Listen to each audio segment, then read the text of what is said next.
Yo, it's your boy, comedian Memphis Will. You can follow my Facebook on the Memphis Will, or you can follow my Instagram at the Memphis Will. For the people who went to community college, that Will is W-I-L-L. Anyway, I come to y'all today to share a story with y'all. I got hired as a comedian host to host a script party, and it was 2 male scrippers. And what I realized in hosting this party is no matter what field you in, no matter what job you have, everybody is competitive. Like me being a comedian, when I do comedy shows, some comedians will try to go up and be like, wow, I'm going to destroy the stage, so that particular comedian can't follow him. I thought that was just maybe in the comedy world or in sports.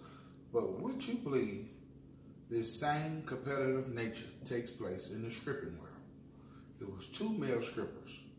Male scripper 1, male scripper 2. Now, let me share the story with you while I'm hosting this party. So we get to the party, it's packed, laid out, filled up with all ladies. Scripper number 1 comes up to me and tells me, while scripper number 2 is in the bathroom getting ready, scripper number 1 comes up to me and says, you know what, man? Now, I gave scripper number 2 an opportunity to go before me, because I'm a professional at what I do. And he didn't want to take it. Ain't nothing I can do about that. So now I'm about to go destroy this place, and he's not going to be able to follow me. I was like, well, you know, that's on him. You gave him an opportunity. Boom. We start the show. I introduced scripper number 1. Let me explain something to you. Scripper number 1 came out, did all this pop, shaking, dancing, and moving. The ladies did not make one sound.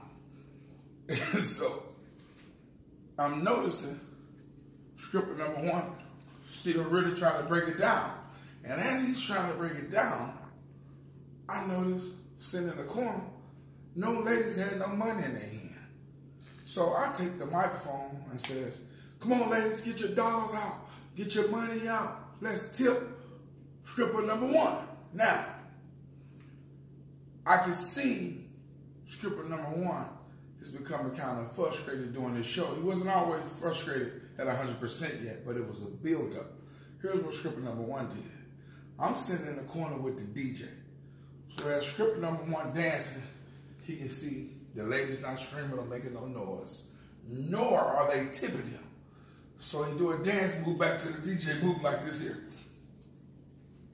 And he leans back and he tells the DJ, change the song. As in if the song prevented the girls from screaming and tipping him. So he goes back like, oh shit, the music is right now. I'm about to kill it. Nothing. De nada. By this point, scripper number 1 went from 10% frustrated to 60%. But this is when the shit turned to 100%. Scripper number 1 reached for one of the young ladies in the audience, and the young lady said, no. Scripper number 1 played it off, backed up, and went to the next lady. When the second lady said, no, I'm good. Now scripper number 1 is at 100% straight.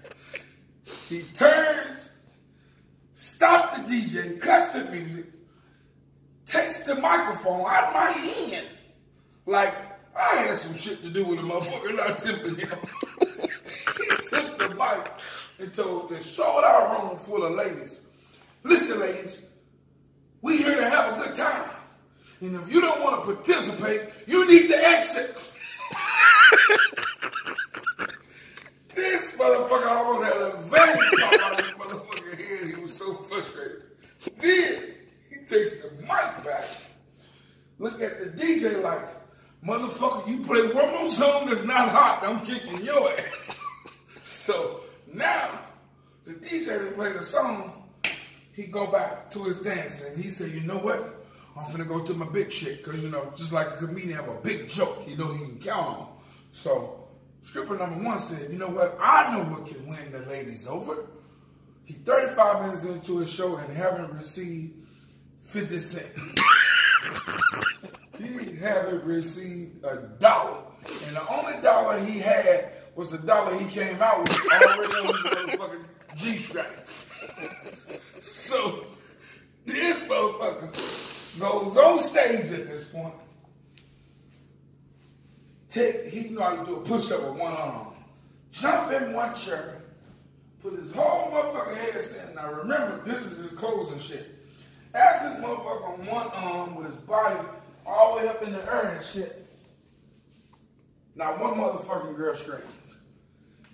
Stripper number one takes his chair, slide that motherfucker back on the wall, do a whole backflip on the wall, shaking his ass, moving his shit around. Now one motherfucker screamed. Now at this point, stripper number one is an hour into his show and haven't received a motherfucking dollar. So now the promoter has cued me and the DJ to wrap him up because stripper number two has to go out. Now, I'm telling stripper number one, wrap it up. Stripper number one see me telling him to wrap it up, but he refused to leave that building with the same dollar he came out with. It got so bad for him, I reached in my pocket and gave him this $2 to get to it. I leaned over to one lady that was on her phone and give a flying fuck about him there. I said, ma'am, could you please take him this $2 so he can get the fuck off the stage and stripper number two can come? Do you know that bitch refused? I said, this ain't even your money, bitch. That's how much they was not into this motherfucker. So finally, this motherfucker got so frustrated when his show was over, as he was walking back to the dressing room, I had security to walk with him because I was afraid he was going to slap a bitch. Long story short, for stripper number one, he wraps up his show. Now I'm back on stage. I said, give it up for stripper number one. Nobody clapped. Not a fucking sound. In order to keep some energy in the room, I had to yell out, welcome to Aruba. No. So, now I got to introduce stripper number two. Let me tell you, I say, ladies and gentlemen, put your hands together for stripper number two. Before stripper number two came out, all the fucking ladies in the room stood up and started to scream. As in if whoever the fuck stripper number two was, he was apparently a celebrity dancer. Because not only did they stand up and start clapping, but every woman in there had a bunch of money. And this is how the shit looked when motherfucking stripper number two came out. I'm talking about all the ladies was like this here with money in. Now, it reminds you when stripper number one was out, the ladies was like this. But when stripper number two came out, this is the ladies. Same ladies, different dancers. This is the ladies. Woo, woo. Now, as they screaming, pulling out money, did I mention this motherfucker haven't even came out yet? The only thing I said was, put your hands together for dancer number two, saying his real name. I'm just not revealing the names on this video. Anyway, so to save face so the other stripper can continue to work. I don't want to unemployed motherfucker. So, motherfucking number two haven't even came out yet. So when the ladies start screaming and throwing up their money, that let me know. I knew then this is who they came to see. So he comes out, so professional, so organized. Now, the only thing this man did when he first came out, I can remember his move. This is the only thing he did when he first came out. Every time this motherfucker went, ha, ha, ha, ha, ha, ha, ha. Every fucking move he made, the ladies went, ha, ha, and started throwing money on him. Now, I watched stripper number one do 27 push-ups, 32 sit-ups, jumping jacks, spin around, backwards flip, and then they make a fucking sound. Only thing this motherfucker did was raise his elbow up. And the fucking girls went crazy. Now, as dancer number 2, before this motherfucker made it to the stage, he had already made $400. He had made $400 in tips before he made it to the stage.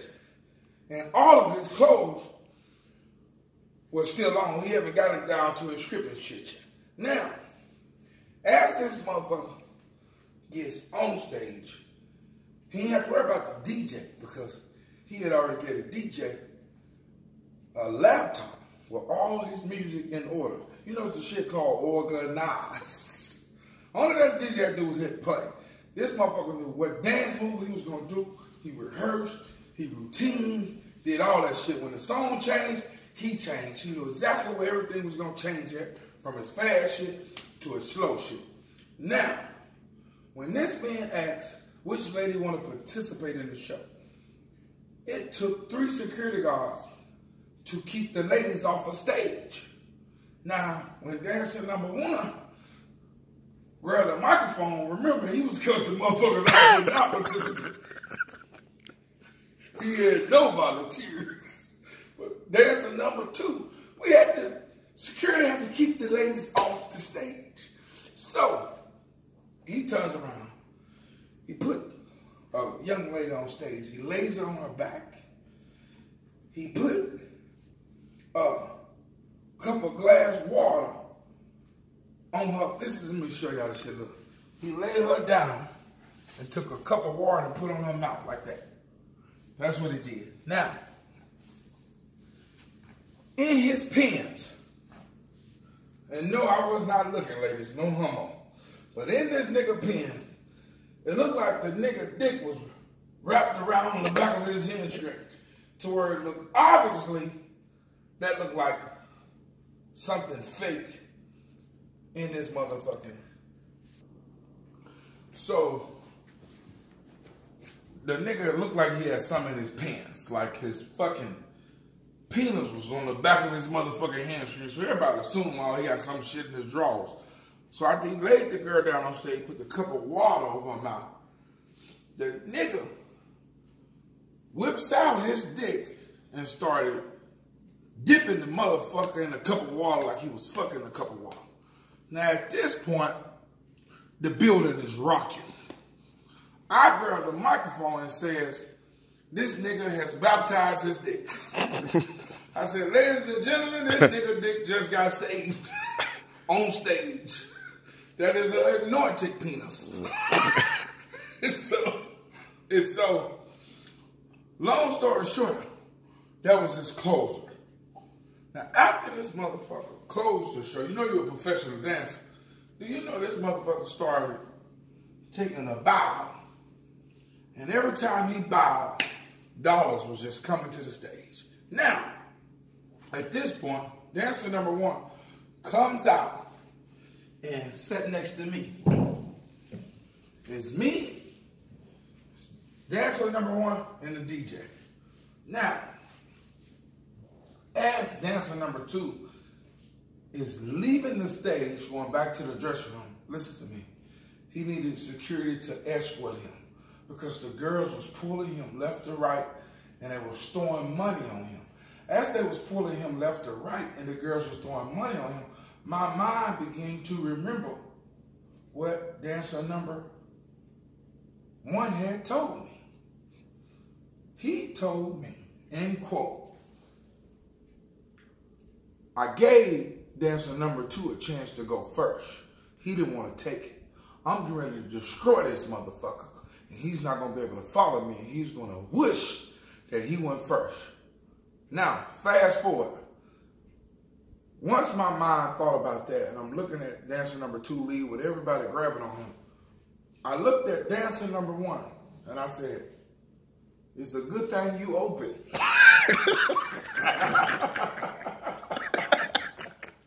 So, I was just joking but serious at the same time. But let me tell you what dancer number 1 said. Boy, you know what the motherfucker get competitive. That motherfucker looked at me and said, you know, the DJ fucked up my music. That's what happened. And so then I looked at dancer number 1 because I'm trying to keep them curious. I said, that's what it was. The DJ messed off your music. I said, but didn't really change the fact of that avatar and dancer number 2 pins that the ladies was going crazy about. I said, you know what? I think it was the print in his pins that the ladies was going crazy about, was his penis and shit. Do you know what? I was fucking around with dancer number 1 telling him that. Do you know what dancer number 1 said to me after I said, you know what, the ladies were crazy over dancer number 2 because he had that avatar in his drawers. He had a big ass penis. Number 1 was hating so bad, that motherfucker looked back at me and said, you know, when he was in the bathroom, he was putting that shit on his dick. That ain't his real dick. First I was thinking, well, how would you know what that's his real dick or not? Why would you watching him rub shit on his dick, first of all? But that nigga was hating so much, he had gave the man a fake dick. Hey, that nigga was looking for, he blamed the DJ. He said the nigga had a fake dick. Hey, that nigga started blaming everything, man. 2 days later, man, I was done with that story, man. 2 days later, that motherfucker woke me up at 7 o'clock in the morning. He said, hey, Memphis, get up, I got something to tell you. Nigga, I wake up, and the motherfucker told me at 7 o'clock in the morning, 48 hours later, he said, that stage was too high.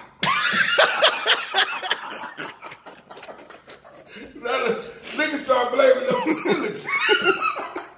Hey, man, follow my Facebook on the Memphis Will. Follow my Instagram and Twitter at the Memphis Will. And that was just me sharing the story with y'all, man. We got more of this to come, so make sure y'all keep tuning in, man. Peace out.